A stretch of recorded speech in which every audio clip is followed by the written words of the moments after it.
Welcome to the stage, Rick Franzosa, the moderator for this session. Welcome, everyone. Thank you for joining us today. Before we begin, a few quick notes to help you get the most out of the session. First of all, especially if you've never been on one of these before, take a look at the panel on the right. You'll see a chat function. We'd love to know what topics you're most interested in, or even suggestions for speakers for future events. Right next to the chat, you'll find a Q&A section. The Q&A tab is very important. Please post all your questions in the Q&A tab, or we won't see them because that's where we're going to look for them. It will make it easier to answer them. Don't forget to follow IIoT World on LinkedIn and X to stay updated with events and news. Some housekeeping things to be aware of. First of all, we're taking questions at the conclusion, and again, put those in the Q&A tool. It wouldn't be possible, well, this track will run 58 minutes. We'll have time to get you out of here on time. It wouldn't be possible to run this virtual conference without our sponsors. So thank you to the sponsors of this session, Cybus and Infinite Uptime. We're going to start with a little poll. And so if you look under the poll tab, the question is, what's your biggest roadblock to moving from AI copilots to fully automated autonomous agents? And there are 4 choices. We'll give you about 35 seconds to get that done. All right, so with the housekeeping out of the way, I'd like to introduce the topic and the speakers. So our topic this morning is Agentic AI in manufacturing, from copilots to autonomous systems. And now we'll have the speakers introduce themselves. I'm the moderator, Rick Franzosa. I'm the VP of Research for Manufacturing at Tech Clarity. We have a great panel. We have 2 technologists, an end user manufacturer, and an industry analyst. So let's start alphabetically with Ronak Bingay, Managing Director at Infinite Uptime.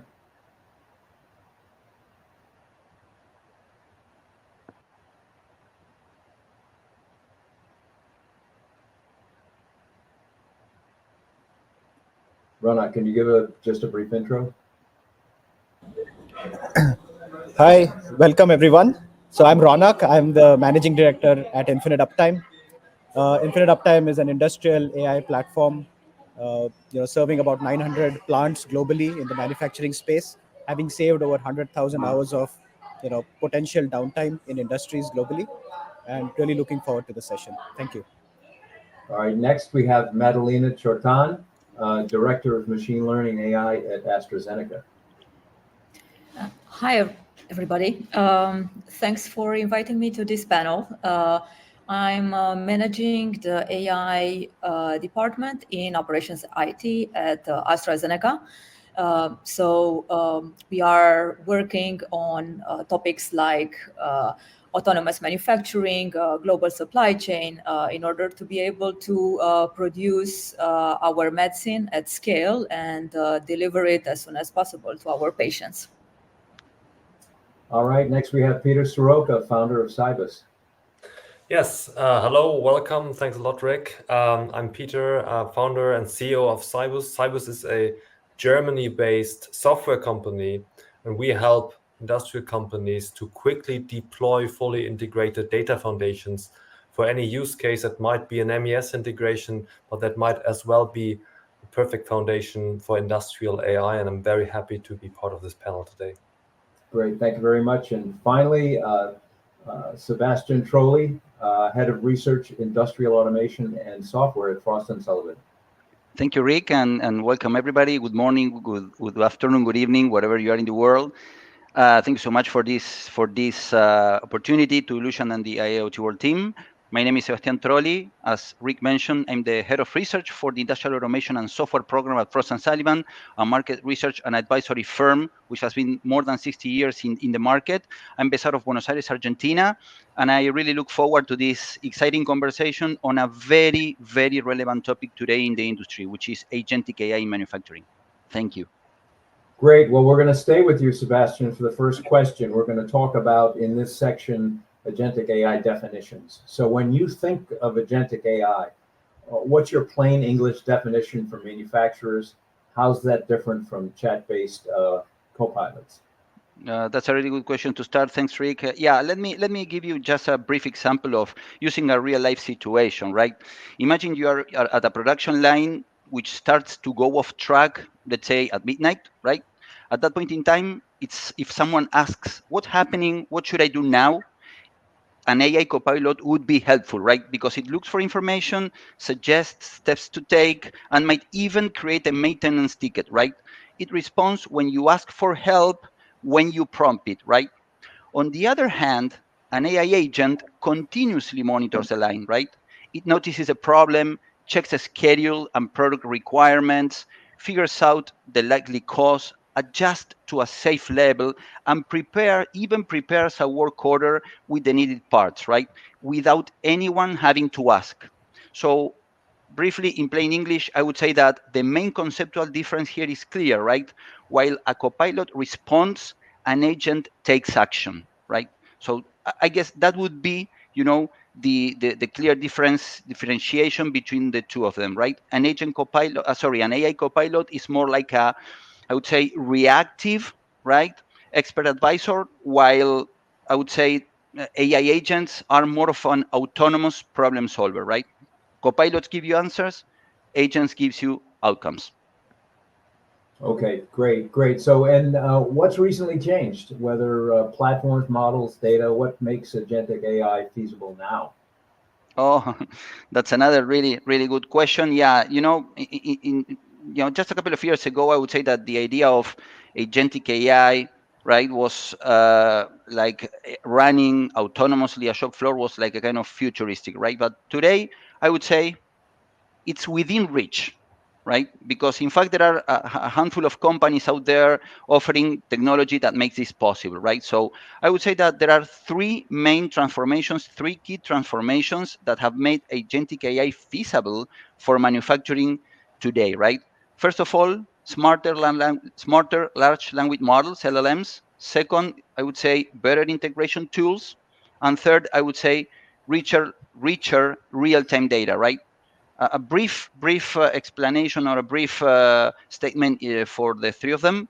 In terms of smarter LLMs, smarter AI brains, like I would like to call them, they are continuously evolving, right?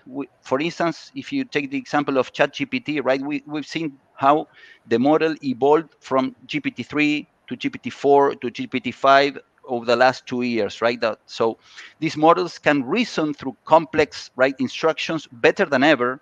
They can understand context in a conversation or a problem, and they can even generate a structured plan. They are not perfect, of course, but their capacity is growing at an exponential rate. Thanks, Basically, man. Appreciate that. I'm going to move on to Madalena. sure. What key advantages do agentic AI systems offer over traditional methods in advanced manufacturing? So to build on top of what Sebastian very clearly explained, agentic AI systems don't just analyze data, they enable you to act. This enables us to automatically configure production if a machine is down. For example, at AstraZeneca, we are doing predictive maintenance. We anticipate when an equipment is going to fail, and ahead of time, we are notifying the relevant stakeholders. We are anticipatively scheduling that maintenance, and we can also get to the root cause of this problem. So agentic AI systems tend to be more resilient and more adaptive. Also, the scope is higher because traditional systems have a clear and narrower scope. Agentic AI can coordinate and combine some of these existing systems into a workflow that is significantly more complete and complex. So basically, we are migrating from reactive systems to systems that can continuously self-optimize. Excellent. Thank you very much. So our next section, we're going to talk about agentic AI foundations. And we'll stay with Madalena for the first question. What effective strategies exist for fostering innovation with agentic AI in your highly regulated manufacturing environment? I would say the key is to balance innovation with control. It's best to start from a governance framework that is clearly defined and then develop within those boundaries. Another strategy is to leverage sandboxes. For example, at AstraZeneca, we are using extensively digital twins in environments where they can experiment, they can learn, and they can fail without having real consequences in the real world. Last but not least, it's probably best to start small. Instead of trying to change the entire world, keep the human in the loop, build assistance, provide insights to humans. Great, thank you so much. Peter, what is the foundation for manufacturers to actually perform scalable AI use cases? Yeah, thanks a lot. So there's a very obvious answer to this question. Of course, this is data, but this would be too easy. I mean, we can drill down. What does data mean, Sebastian? I found quite interesting. You just mentioned real-time data being something that's just now available at larger scale, which is of course super important for an agentic AI to actually respond on real-time events. At the same time, you need historical data in order to train the models in the first place, right? Also, you need data of very, very high quality with a clear provenance, with a high reliability. But you ask about scalability, and data is not everything. And I think what many manufacturers or many companies are missing is a clear roadmap. And this is totally clear because AI is developing so fast, you really have no idea what is possible in 6 months, in 18 months, in 3 years. And that means, if you ask me, the most important thing is that you need to set up your organization to be very agile and to be able to quickly adapt and onboard new technologies, new applications, new models, both from a technical perspective. So you need a very agile technology stack, robust yet agile, and also from an organizational perspective, clear rules, clear governance systems, clear responsibilities. Otherwise, it's impossible to bring AI in production at larger scale. Thank you. Ronak, how about for industrial CFOs and COOs that are facing demand and supply headwinds geopolitically, how can they secure outcomes with agility in AI-assisted decision-making? Thanks, Rick. Very relevant question.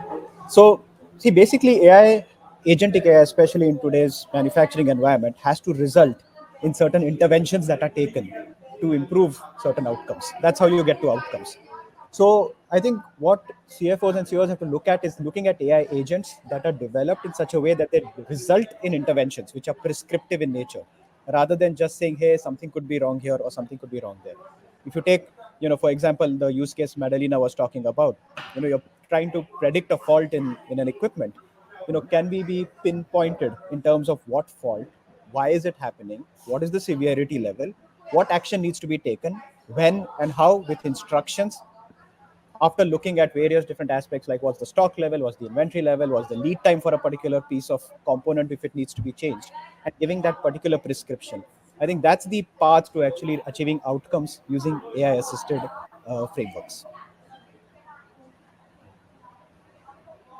Great. Okay, and finally, back to Sebastian. What signals tell you a site is agent ready? What's the most underestimated barrier? Data latency, siloed systems, or context gaps for agentic AI readiness? Okay, thanks, Rick. Yeah, that's a comprehensive question. Let's break it down into two parts, right? First, let's start talking about the signals, which probably tells you that a site is agent ready to implement this type of projects, right? First of all, I would say you need to have, or the site needs to have, unified and accessible data. I mean, integrated data systems rather than isolated silos, right? That would be the first one. It's pretty obvious, but the first one, the foundation. Second, Peter mentioned something about this, which is real-time data flow, which low latency, and also access to historical data to train the models, right? It's not enough to just to have data integrated. It needs to be timely. right? Because agentic AI agents operate in real time or near it, right? Then, very important one, context-rich data and digital models, right? Because I would say beyond, I would say raw data speed, and an agent-ready operation provides context for that data. And with context, I mean having metadata, and models that describe what each data point means. That's very, very, very important. I would say those are the three strongest signals. There are many more, but I would point out those three. In terms of barriers, data latency, of course, related to the signals for a site to be agentic ready. Then siloed systems, of course. If you have data in silos, that means that agentic AI or the AI agents can't see the full picture or execute across functions, right? And last but not least, of course, context gaps. In my experience, in my understanding, this is a barrier that many underestimate at first, right? So, in a nutshell, among these three barriers, I would say that context gap is the most important one, is a make or break factor in an agentic AI project, right? So I would say it's the barrier that make deployments fail to deliver if it's not addressed properly.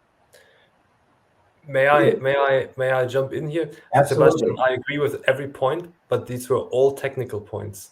What about acceptance? And I mean acceptance with the people from shop floor to the plant or site management.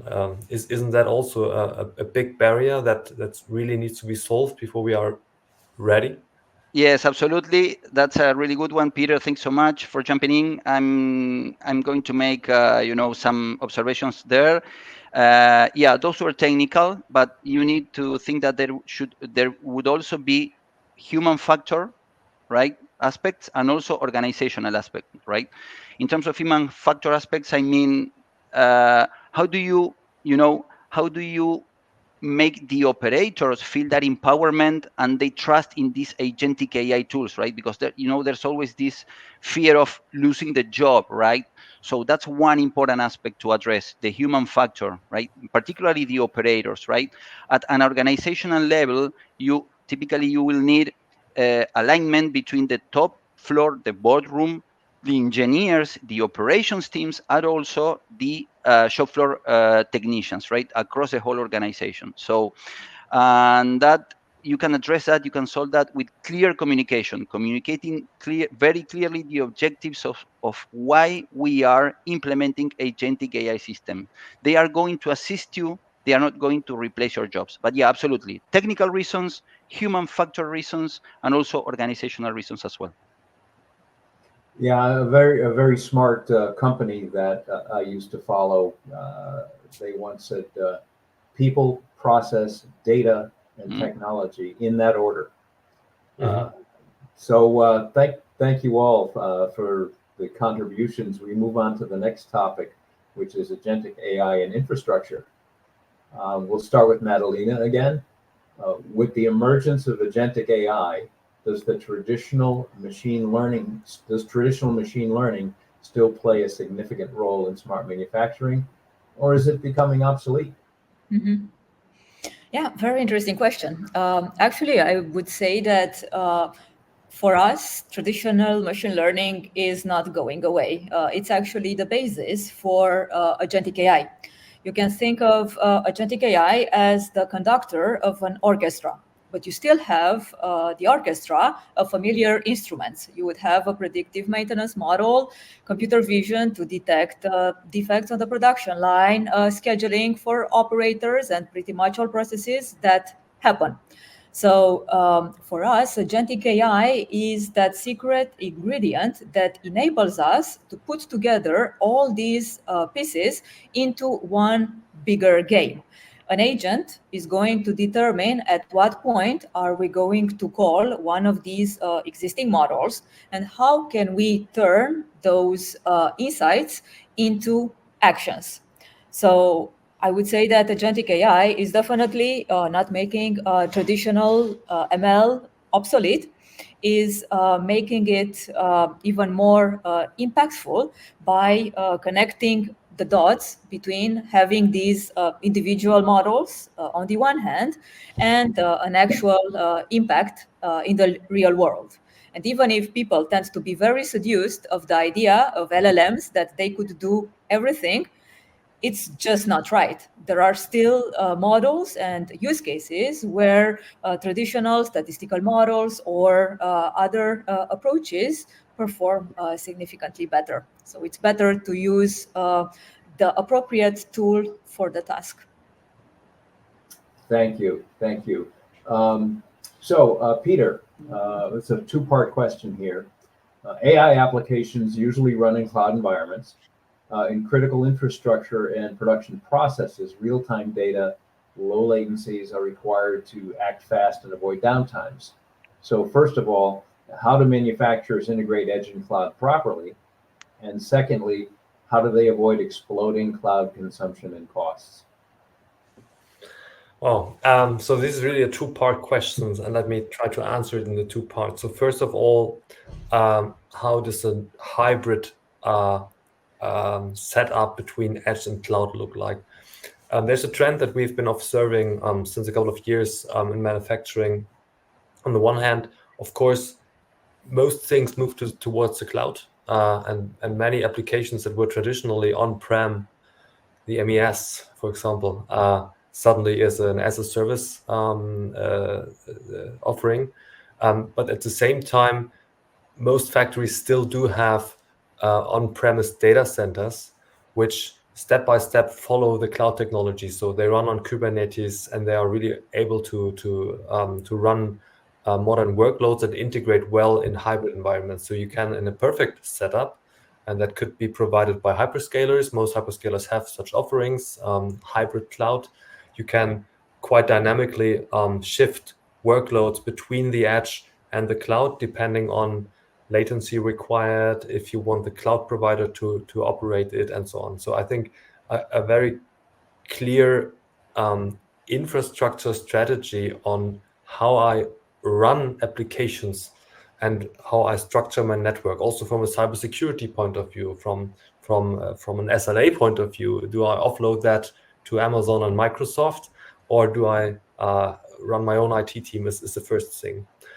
The second thing about cloud cost, I think one strategic aspect you can really try to implement is maximum reusability. And this is also helping getting rid of data silos.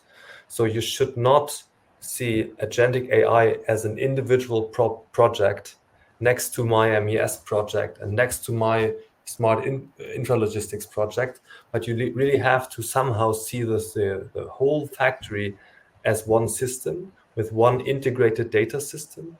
And it's a little bit, when you're a software engineer, it's a little bit like the microservice idea in software design. That's how I like to see smart factories. And when you don't think about Agentic AI as one large mega computer that runs the whole factory, but as specialized best-of-breed models and agents that have a particular task, then you are in control, and you can really fine-grainedly control your infrastructure cost, your data cost, the cost of data flow, data bandwidth, and so on. I think along these lines, I would try to build a strategy. And again, coming back to my initial point, the biggest challenge is I have no idea how the world will develop in the next 3 years. No idea. But all of these decisions are so fundamental. It's really the backbone. It's a nervous system that you're building for your factory for the future. You don't want to end up in a dead-end road. So you have to get it right somehow now without knowing where to go. So maximum agility and a very flexible technical infrastructure is really, I would say, the only thing that you can strive for now. Thank you, Peter. Staying on the cost vector here, Ronak, how can industrial CFOs and COOs move ahead while salvaging their existing investments in sensors and dashboards? Absolutely, and this is something that I've seen so often, where manufacturers have multiple plants. Each of them have got some technology which is different from the other. And now we have to figure out how do we bring everything together.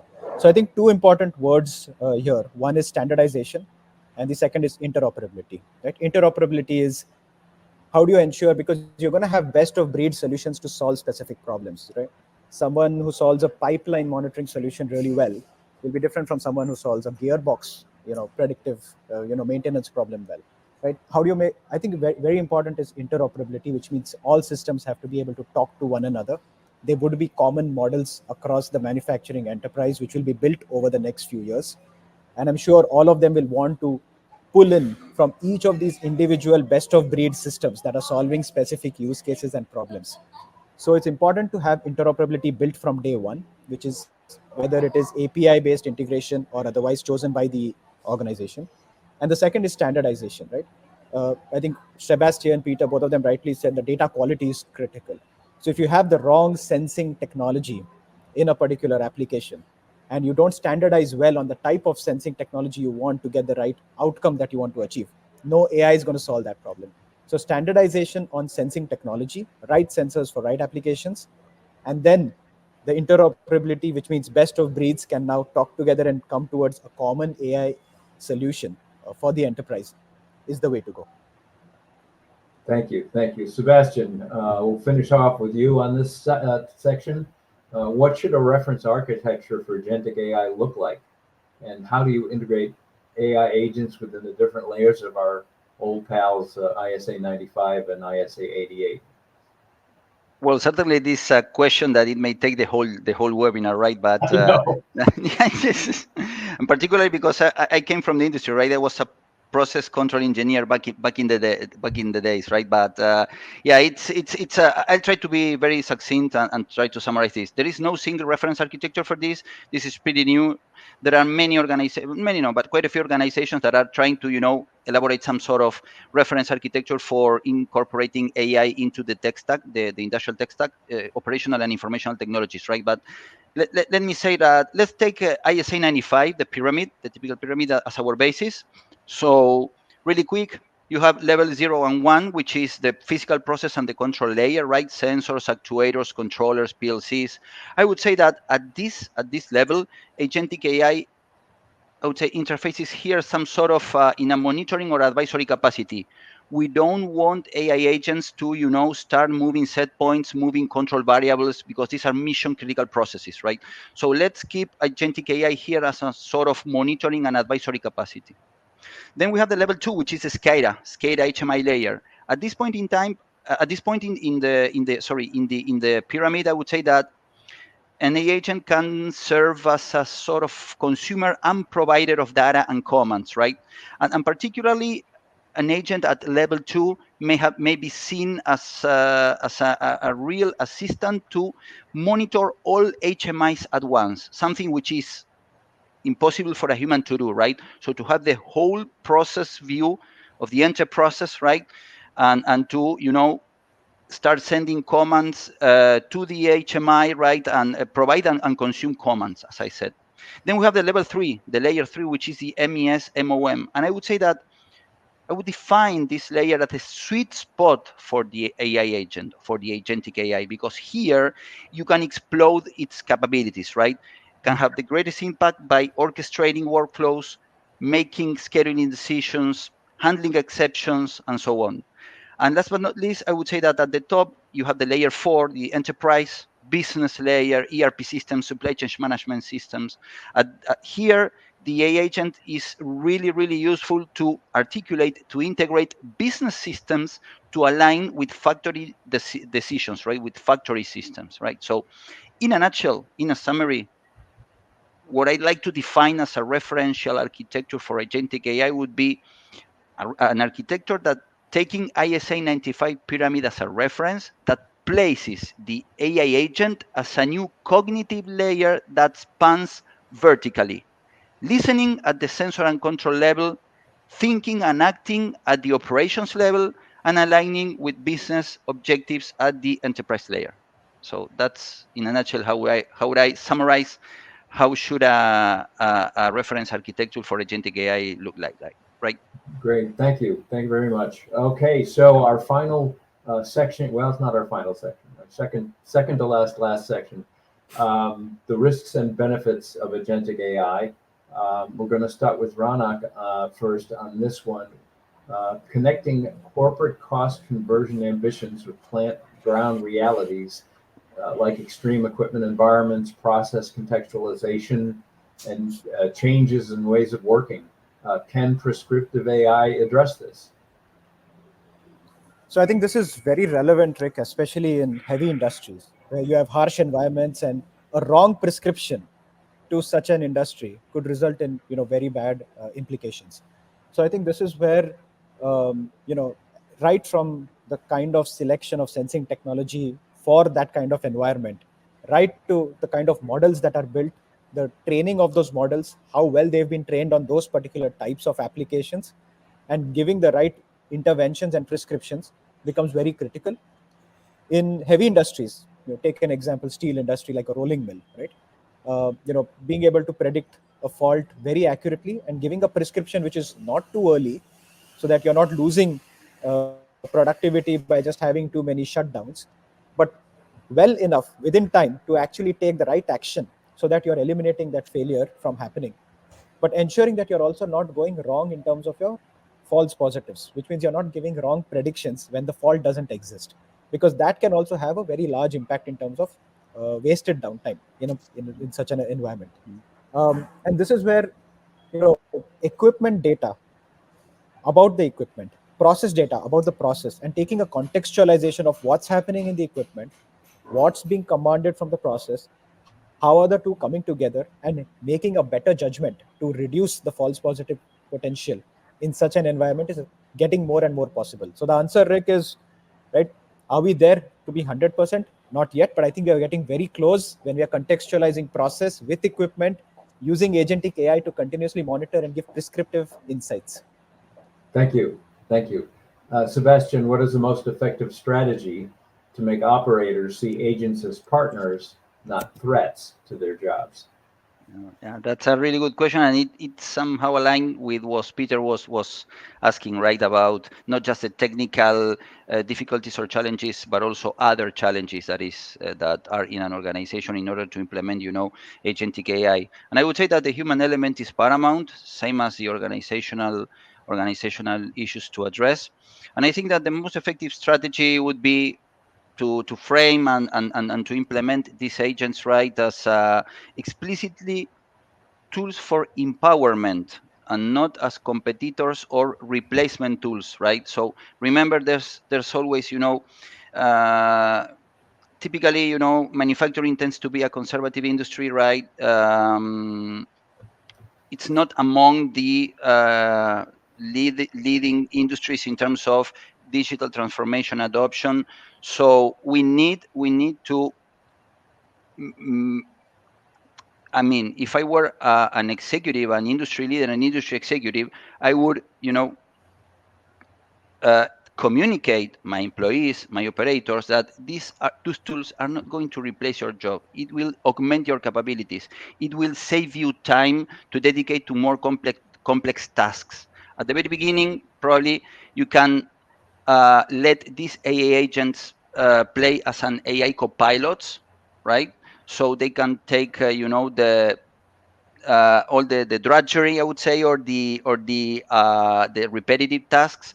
So in that sense, when the operators see that the AI copilots are really doing well that activity, they earn trust to them, and then slowly incorporate these AI copilots to more autonomous related tasks, but always having the operators supervising and providing their inputs to the system, right? So in a nutshell, there should be a communication effort, there should be an upskilling and training effort. It should be it's a matter of building trust among the operators, right? Which at the end of the day are the ones who run the plant and are the ones who are responsible for keeping the plant running, right? So I would say that those are the key strategies, right? Communication, upskilling, training, right?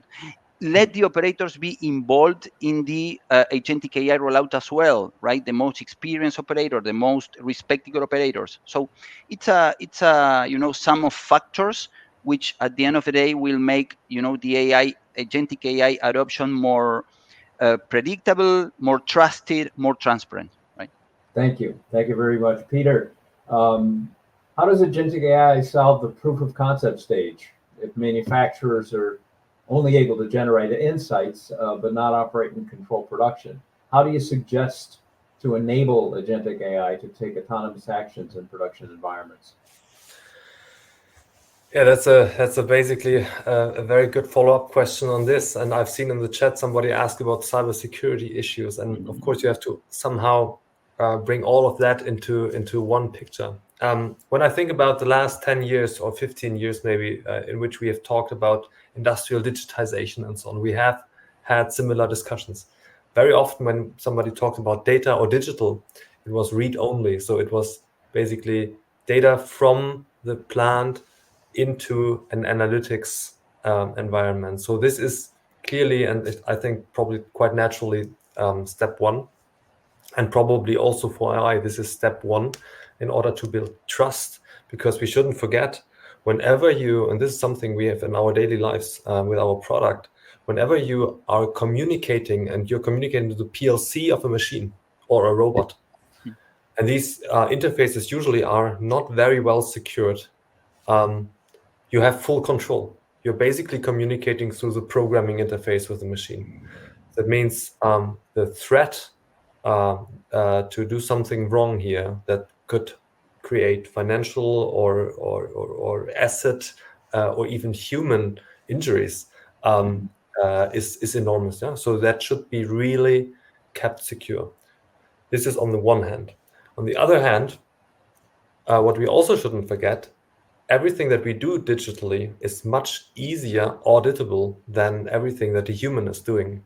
And we should also not forget that many of the interruptions we have in factories and the inefficiencies are due to human error or due to companies not knowing certain things. I'm always surprised. I just visited a manufacturer recently who didn't know how much parts they produced today, because they just keep producing, but they have no real ability to count. So it's surprising how little they know, and AI certainly will help here. In order to, but coming back to the question of the proof of concept stage, how I like to see it is very similar to how we step by step get used to autonomous driving. We are doing that in a level approach. Yeah, we have level 0. Which is basically not much more than cruise control. And I remember years ago, people were saying cruise control is too dangerous because when you keep the foot of the pedal, you're giving control to the car. Now it's normal, and the car even keeps the distance to the other cars, and you have a lane assistant, and step by step the assistants are growing up to level 5, where the car is fully autonomous. And so at some point we will have the situation like in this movie I, Robot, where Will Smith grabs the steering wheel and everybody else is crying like, are you crazy? You cannot drive yourself because the computer is doing it better. And I think we have, this is just a prediction on how it will evolve in the manufacturing as well at some point in the future. And that could be 10 years from now, 15 years from now. We trust AI enough that we say it's running the factory and the machines much better than any human could do.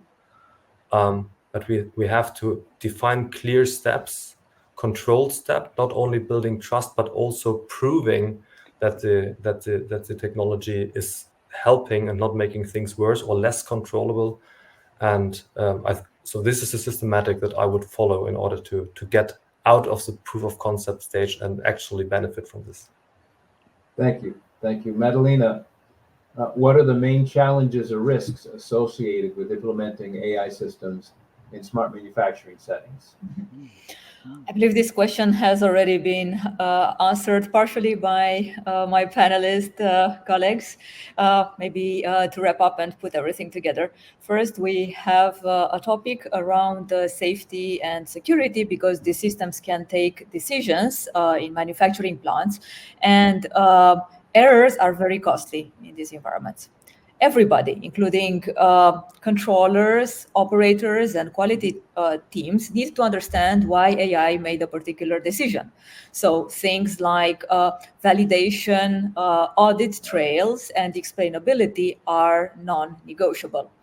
There's also this side of cybersecurity. If we give agents access to the internet, we also open the door for a lot of threats.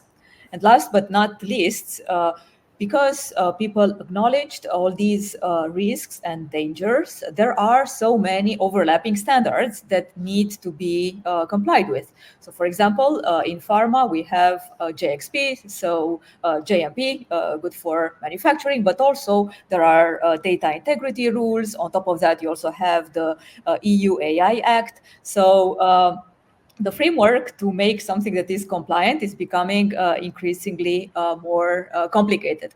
So in a nutshell, the same autonomy that makes it so powerful, it's also making governance and oversight absolutely critical. Thank you. Thank you all very much. I think that we're running a little bit long, so we happen to have a couple more polls. We're going to start the next one now, and then after the polls are complete, which should take no more than 2 minutes, we'll get right to the Q&A. So the first poll that's being started is what is the expected ROI while using prescriptive AI in your role? Answers 6 to 12 months, 1 to 3 years, more than 3 years. So we will see how that poll goes. Hopefully, so Paul is going to be starting that in the background. You'll be seeing it on in the poll tab pretty soon.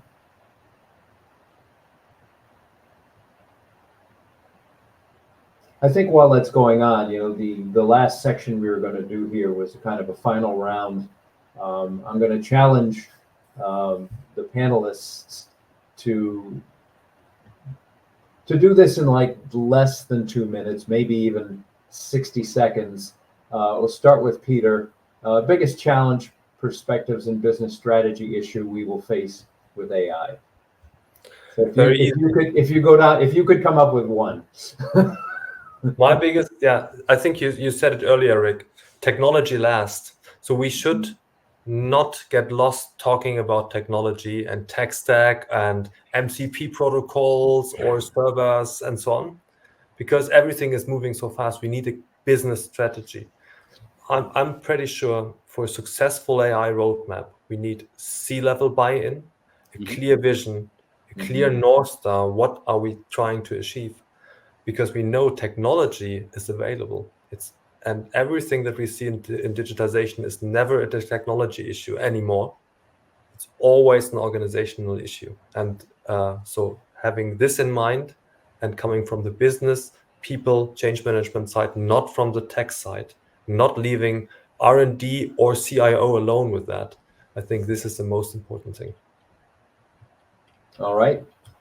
Same question for Ronak.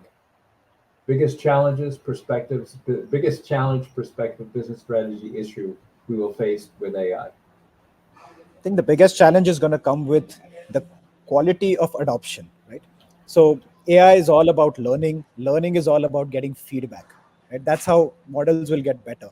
And the feedback has to come from whom? It has to come from the manufacturing folks, right? Who are going to use the system. So the adoption is in some sense tied to the success of AI in the manufacturing enterprise, and they both have to go hand in hand. So the ability to kind of adopt and go from, hey, this is how we've been doing it for so many years, to this is how we can do it, to let's do it.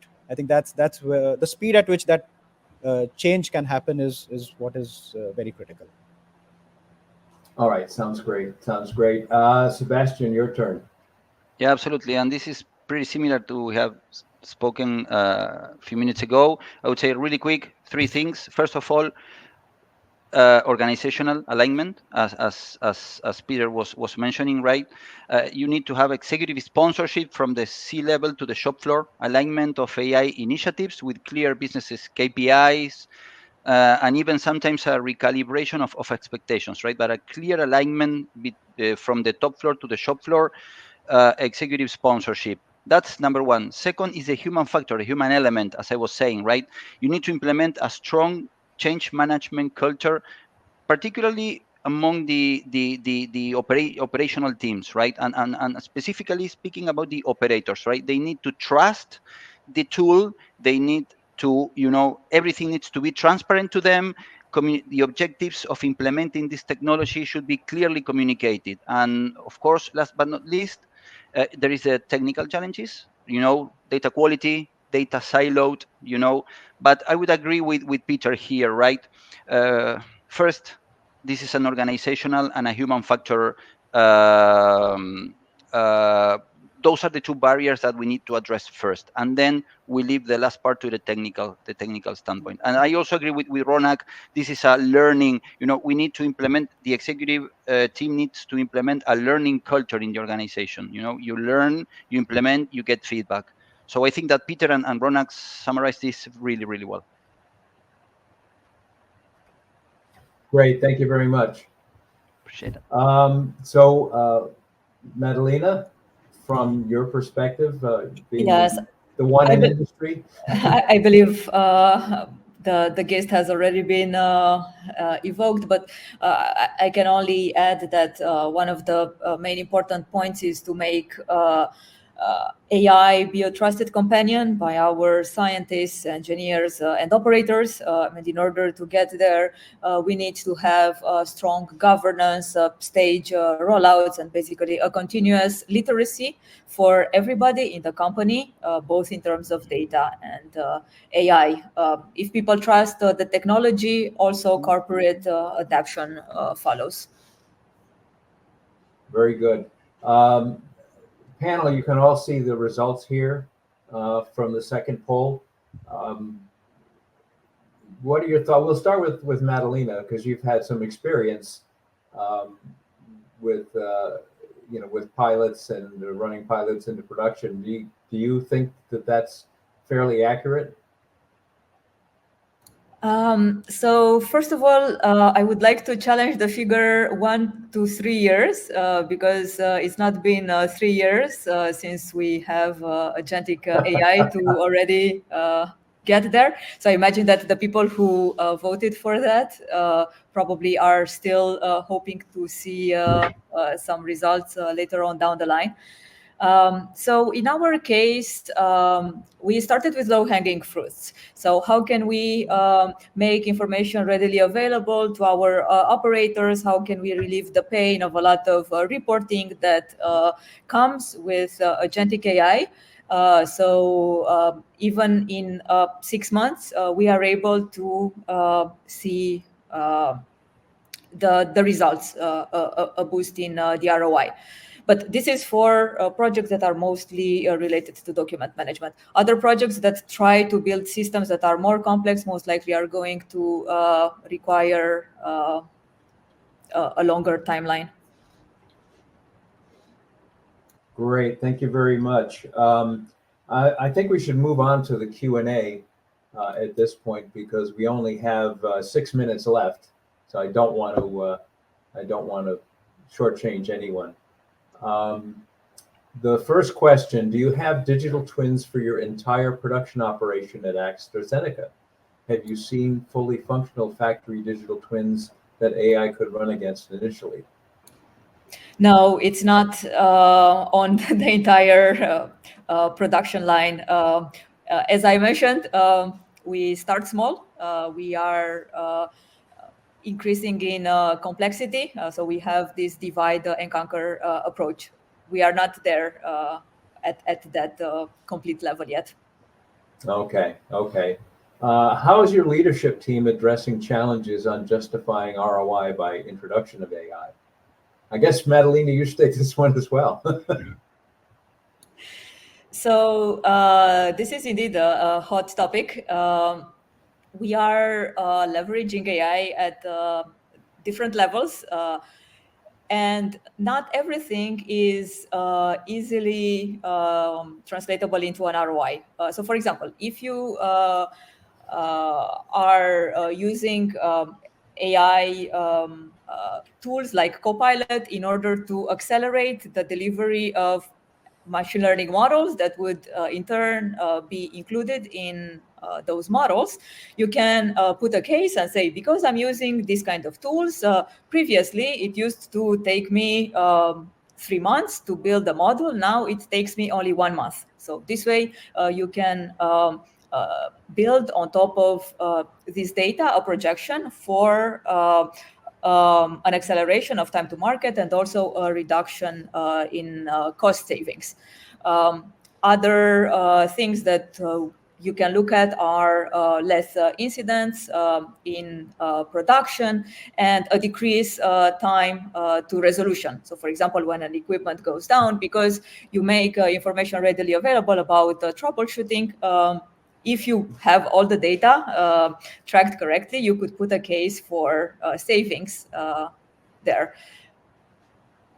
Great, thank you. There's a lot of really good questions here. Let me pick one here. Agentic AI relies on resolving conflicts across OT/IT data silos.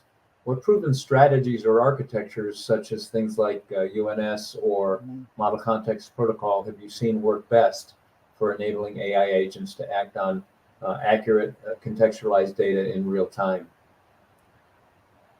Anyone want to jump in on that one? I would love to take this, our topic. So I think this has a strong connection to the first question, if AstraZeneca has full factory digital twins, because in order to have a full factory real-time digital twin, of course you need to get all the data that is somehow available on the shop floor in real time into the digital twin in the first place. And indeed, I think the question is asking that. There's a concept called unified namespace, and I still don't like the word, but basically this is a good approach. Really having a real time. It's not a data lake. A data lake is like the parking lot. We are talking here more about the Autobahn, the highway, live data from all sensors that needs to be standardized in terms of a data model. And making this available for the whole production, probably including the energy grid, the building, the air conditioning, events from the MOM and so on, and getting all the data on the same API is crucial. And this is a hard thing. And the only project that I've seen that really build that to a full extent are greenfield projects. So we are working in certain projects, for example, in the automotive battery industry, where such a fully extensive digital twin is designed from day one. So every machine that is connected is first connected to electricity and second to the unified namespace. Then you have the full factory digital twin. But also, again, from my experience, the biggest challenges to that are more organizational than technical, because even when you purchase the machines and you're writing the specs for the machines, you have to consider what do you need in terms of interfaces in order to integrate the machine as easy as possible into the data play. And those are functions, procurement of machines and digital strategies that are not naturally connected in a factory. So these are the things you really have to bring together. Exactly. Okay, so I have to close the Q&A session because looks like we're already done. Thank you all for attending. If you can still hear me, IoT World is running an annual survey. It takes only about 6 minutes to complete. By participating, you'll help shape key insights. Once the report is complete, you can receive access to the results.